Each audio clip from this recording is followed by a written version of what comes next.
சட்டவிரோதமாக முஸ்லிம்களுடைய வழிபாட்டு உரிமை நீதிமன்றங்களாலே பறிக்கப்படுகிறது.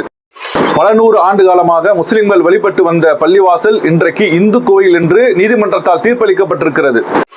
நாடாளுமன்றத்தில் இயற்றப்பட்ட சட்டத்திற்கு எதிராக ஒரு நீதிமன்றம் எப்படி தீர்ப்பளிக்க முடியும்?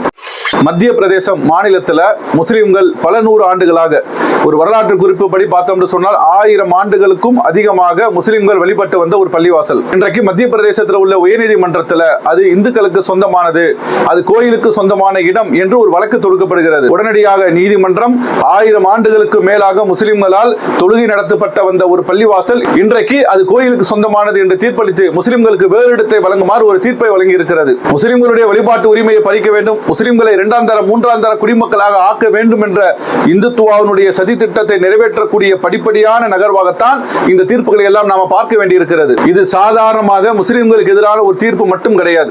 இது சமூக அமைதிக்கு எதிரான ஒரு தீர்ப்பு, மத நல்லிணக்கத்துக்கு எதிரான ஒரு தீர்ப்பு. இதையெல்லாம் தட்டி கேட்க வேண்டியது இந்த தேசத்தில் முஸ்லிம்களுடைய பொறுப்பு மட்டுமல்ல, இந்த தேசத்தை நேசிக்கக்கூடிய, சமூக அமைதியை விரும்பக்கூடிய, மத நல்லிணக்கத்தை விரும்பக்கூடிய ஒவ்வொரு இந்த தேசத்தினுடைய குடிமகனும் இதற்கு எதிராக ஜனநாயக வழியிலே குரல் கொடுக்க வேண்டும் என்பதுதான் ஆரோக்கியமான ஒன்றாக இருக்கும். நீங்கள் இது சம்பந்தமாக என்ன சொல்றீங்க? இது ஏதோ இன உணர்வா நாங்க பேசுவது போன்று தெரிகிறதா, அல்லது சட்டத்துக்கு முரணாக தான் நீதிமன்றங்கள் செயல்படுகிறதா என்பதை உங்களுடைய கருத்தை நீங்கள் கமெண்ட்ல சொல்லுங்க.